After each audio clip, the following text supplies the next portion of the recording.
दोस्तों शुरू करते हैं एक्सरसाइज 6.5 से question number 13। D and E are points on the side C A and C B respectively of a triangle A B C right angled at सी।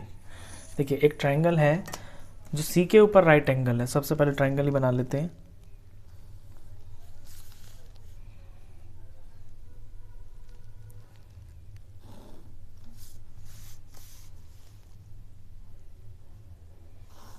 ये एक right angle triangle है, सी के ऊपर 90 डिग्री है और इसका नाम है ए बी सी। तो ए बी मैं कहीं पे भी लिख सकता हूँ, ये मैंने ए बी लिखा।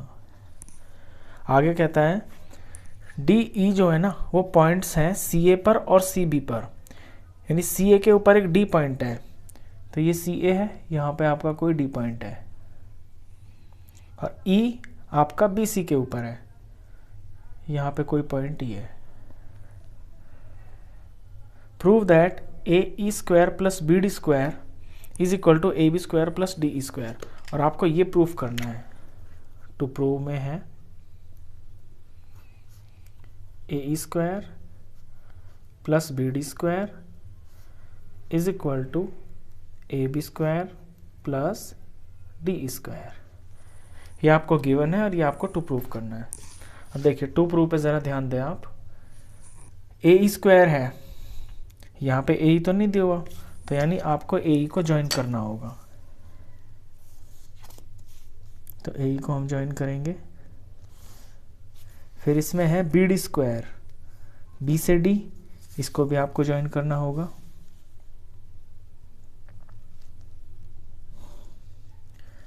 फिर है आपका A B square, A B square तो है इसके अंदर। डी ई स्क्वायर, डी और ई ये ज्वाइन नहीं है ना, इन्हें आपको ज्वाइन करना होगा इस तरह से।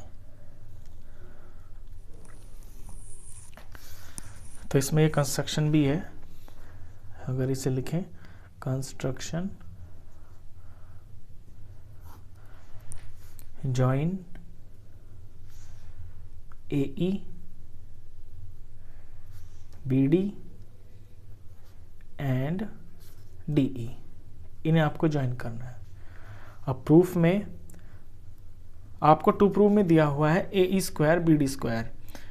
ए ई और बी डी ये दोनों के दोनों जो हैं आपके हाइपोटेन्यूज हैं, और राइट साइड में ए बी और डी ई, ए बी और डी ई ये भी आपके हाइपोटेन्यूज हैं। यानी कि चारों के चारों जो यहाँ लेफ्ट साइड में दो हैं और राइट साइड में दो हैं, ये आपके हाइपोटेन्यूज हैं। तो इसमें सबसे पहले आप ना इन हाइपोटेन्यूज की वैल्यू निकाल लीजिए। तो ए ई को अगर आपको निकालना है तो ए ई है आपका ट्राइंगल ए सी ई के अंदर हाइपोटेन्यूज, तो इस ट्राइंगल को लेना है सबसे पहले। तो in triangle A C E by Pythagoras theorem आपका ए ई स्क्वायर हो जाएगा A C square plus E C square के, A C square plus E C square के बराबर हो गया। इसे नंबर 1 रख देते हैं। अब आप निकाले बी डी स्क्वायर की वैल्यू। बी डी आपका है ट्राइंगल डी सी बी के अंदर, तो लेंगे in triangle D C B by Pythagoras theorem B D square is equal to D C square plus C B square, इसे number 2 रखेंगे। अब राइट साइड में आपका ए बी स्क्वायर है, तो ए बी आ रहा है आपके ट्राइंगल ए सी बी के अंदर, तो लेंगे in triangle A C B by Pythagoras theorem A B square is equal to A C square plus C B square, इसे नंबर रखेंगे आप 3। चौथा है आपका D E square, D E square आ रहा है आपके डी सी ई ट्राइंगल के अंदर, तो लेंगे in triangle D C E by Pythagoras theorem E D square is equal to D C square plus E C square, D C square plus C E square, इसे number 4 रखेंगे। तो तो यहाँ मैंने इतना किया है अभी कि ये जो टू प्रूफ के अंदर आपको लेफ्ट साइड में 2 दिए हैं और राइट में 2 दिए हैं, ये चारों के चारों ना आपके ये हाइपोटेन्यूज हैं। जिन जिन ट्राइंगल के अंदर ये हाइपोटेन्यूज है उनका नाम रख के मैंने इनकी वैल्यूज निकाल ली है। इसके बाद क्वेश्चन में जो आपको 2 लेफ्ट साइड में दिए हुए हैं इनकी वैल्यू आपको इसके बराबर प्रूफ करनी है। तो पहले नंबर 1 और नंबर 2 इक्वेशन यानी कि जो आपके पहले 2 हैं इनको आप ऐड करेंगे। तो लिखेंगे यहां से है next part, adding 1 and 2। 1 and 2 को ही इसलिए ऐड करना है क्योंकि इसमें मेरा ए स्क्वायर है और यहाँ पे मेरा बी डी स्क्वायर है। मैंने इनको पहले लिया है फर्स्ट और सेकंड पे, तो इन 2 इक्वेशन को ही आपको ऐड करना है, आपका रिजल्ट आ जाएगा। तो लेफ्ट साइड में तो ए स्क्वायर में प्लस होगा बी डी स्क्वायर और राइट में आपके इसके राइट वाले पार्ट प्लस हो जाएंगे, यानी पहले ए C square plus E C square और इसमें फिर ये प्लस हो जाएगा नंबर 2 में जो है ये है आपका D C square plus B C square. अब यहाँ पे आप ध्यान से देखें, देखिए A C square plus C B square, number 3 पे ध्यान दें, ए सी स्क्वायर और सी बी स्क्वायर, यहाँ पे राइट में आपका ए सी स्क्वायर और सी बी स्क्वायर है, ये रहा। इन दोनों का एक पेयर बना लेते हैं, A C square plus B C square. और अगले स्टेप में इसकी जगह पे क्या लिख सकते हैं, ए बी स्क्वायर, क्योंकि ये सारा ए बी है, ये ए बी स्क्वायर हो गया। कहाँ से, नंबर 3 से। अच्छा, अब अपने नंबर 4 पे ध्यान दें, डी सी स्क्वायर प्लस सी स्क्वायर, यहाँ भी आपका डी सी स्क्वायर प्लस सी सी स्क्वायर है, इनका पेयर बना लें, इनको एक ब्रैकेट में लिख लेते हैं, E C square plus D C square. और ये किसके बराबर है, ये आपका ई डी के स्क्वायर के बराबर है। ई डी लिखें या डी ई लिखें, डी ई लिख देता हूँ मैं, इसके बराबर है। तो ये तो रिजल्ट आ गया आपका। आपको जो लेफ्ट साइड में है वो राइट साइड के बराबर जो प्रूफ करना है वो रिजल्ट आ गया। बस यहाँ पे आपको ये लिखना है फ्रॉम 3 एंड 4, क्योंकि ये चीज़ें जो आपने उतारी हैं 3rd में से और 4th में से देख के उतारी हैं। इतना सा क्वेश्चन है, बहुत सिंपल क्वेश्चन है। चलिए इसके बाद क्वेश्चन करते हैं, क्वेश्चन 14। क्वेश्चन 14 की फिगर आपको बुक में दी हुई है। क्वेश्चन पढ़ते हैं बुक से। The perpendicular from A on side B C of a triangle intersect B C at D. A B C एक ट्राइंगल है, ऊपर ए से साइड बी सी के ऊपर एक परपेंडिकुलर पड़ा हुआ है, तो परपेंडिकुलर तो ये 90 डिग्री होगा। अच्छा, such that D B is equal to thrice of C D, और जो डी बी है ना ये गिवन में है, डी बी की जो वैल्यू है वो 3 टाइम्स सी डी के है, ये गिवन है। सी फिगर में देखिए आप, ये फिगर दी हुई है आपको बुक में। प्रूव करना है आपको twice of A B square is equal to twice of A C square plus B C square, ये चीज़ आपको प्रूव करनी है। तो चलिए इसे शुरू करते हैं। इसमें देखिए सबसे पहले तो आपको ये करना होगा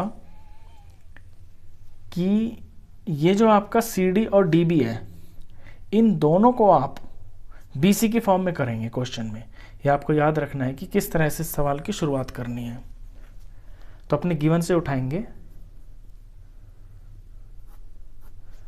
गिवन में दिया है आपको D B is equal to 3 C D, ये चीज गिवन है। अगर मैं बी सी लिखता हूं तो बी सी मेरा किस किस के बराबर है, C D plus D B के, C D plus D B के। अब सी डी को तो मैं सी डी रहने देता हूं यहां पे, लेकिन बी डी को मैं क्या लिख देता हूं, thrice of C D, thrice of C D. और ये मैंने कहां से लिया है, ये मैंने गिवन से लिया है। गिवन में ये तो इंफॉर्मेशन दे रखी है। तो ये 1 सी डी और 3 सी डी, ये हो गया आपका 4 सी डी, और यहां बी सी चल ही रहा है इधर। तो अगर मुझे सी डी को बी सी की फॉर्म में लाना है तो सी डी मैं यहाँ अकेला छोड़ दूंगा और इसके पास जो 4 मल्टीप्लाई में है ये बी सी के इधर जाके डिवाइड में चला जाएगा और यहाँ से मेरी नंबर 1 इक्वेशन आई है। बस मैंने इतना किया है कि ये जो सी डी है इसको बी सी की फॉर्म में लिख दिया, सी डी मेरा बी सी बाय 4 हो गया। अब इसी तरह से मुझे डी बी को भी सी बी की फॉर्म में लिखना है। अब डी बी तो मुझे दिया हुआ है, मेरे को डी बी दिया हुआ है थ्राइज ऑफ सी डी, और सी डी की वैल्यू मैंने 4 में निकाल ली, सॉरी यहाँ पे नंबर 1 में निकाल ली। तो यहाँ से मैं सी डी के अंदर ये वैल्यू भर देता हूँ बी सी अपॉन 4, ये हो गया मेरा 3 बी सी अपॉन में 4, ये डी बी के बराबर है। इसे नंबर 2 रखूँगा। तो अब क्या किया मैंने कि सी डी को भी और अपने डी बी को भी मैंने बी सी की फॉर्म में लिख लिया। ऐसा मैंने इसलिए किया क्योंकि आगे सम में ना इनका यूज़ होने वाला है। अब अपना सवाल शुरू करते हैं।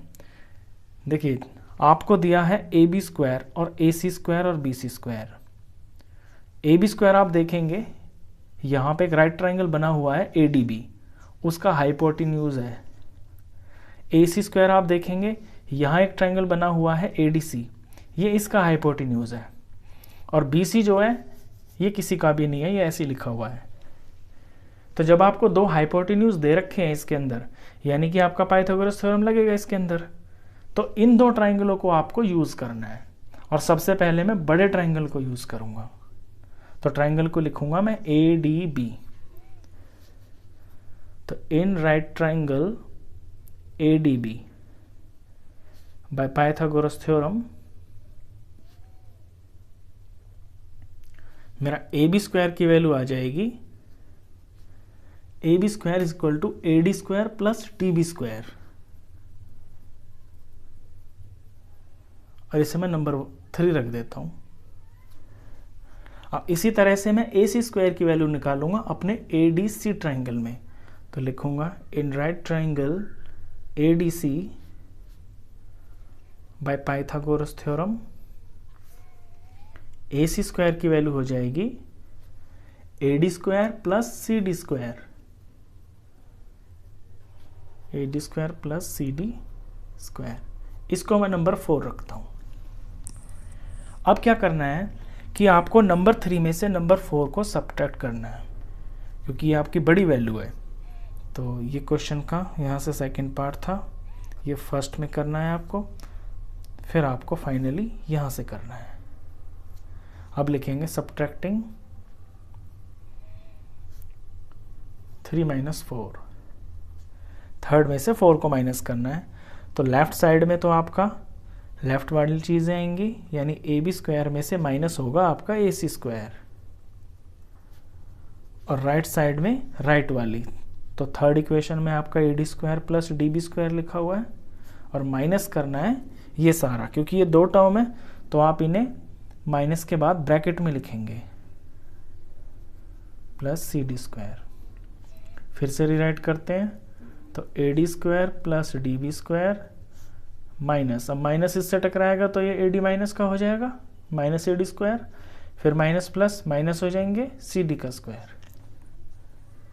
अब आप देखेंगे कि ए डी का स्क्वायर प्लस का और माइनस वाला कट गया, राइट साइड में बच गया आपका डी बी का स्क्वायर माइनस सी डी का स्क्वायर।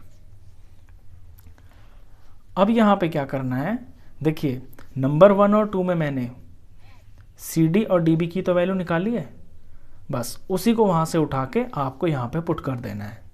तो डी बी की जो वैल्यू निकाली है वो है 3/4 बी सी, तो यहाँ पे भर देंगे 3/4 बी सी और इसका होल स्क्वायर। आगे माइनस है, सी डी की वैल्यू निकाली है मैंने BC/4, BC/4 रखेंगे, इसका होल स्क्वायर। नेक्स्ट स्टेप में सॉल्व करेंगे, 3 का स्क्वायर हो जाएगा आपका 9, 4 का हो जाएगा 16 और BC का स्क्वायर हो जाएगा माइनस, ऐसे ही यहाँ BC का स्क्वायर BC स्क्वायर हो जाएगा और नीचे हो जाएगा आपका 4 का स्क्वायर 16।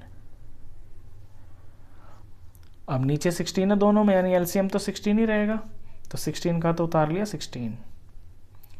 ऊपर आपका 9bc² माइनस 1bc², तो ये हो गया 8bc²। अब जब ये कटेंगे तो कट के ये तो 2 पे चला गया, 8 1 जार 8 2 जार, तो फाइनल ये आया bc का स्क्वायर अपॉन में 2। और ये सारी चीज आपके किसके बराबर चल रही है? ये चल रही है आपके ab² माइनस ac² के बराबर, ऊपर से नीचे तक ये सारे में सेम है इसी तरह से। अब बस यहाँ पे आपको ये करना है कि अपने 2 को इस यहाँ पे BC के नीचे से हटा के दूसरी तरफ ले जाना है, यानी कि क्रॉस मल्टीप्लाई कर देना है ऐसे।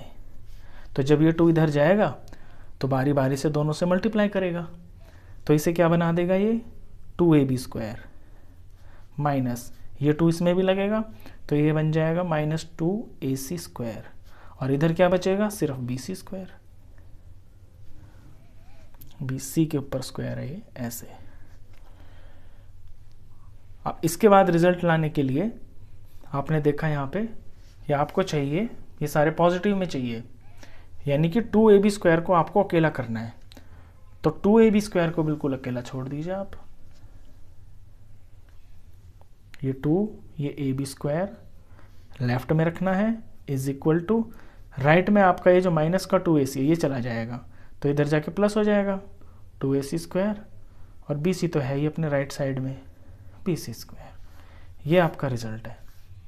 अब देखिए क्वेश्चन में यही तो पूछा था आपसे कि 2ab² is equal to 2ac² plus bc², और आंसर भी आपका बिल्कुल वही आया है, 2ab² is equal to 2ac² plus bc²।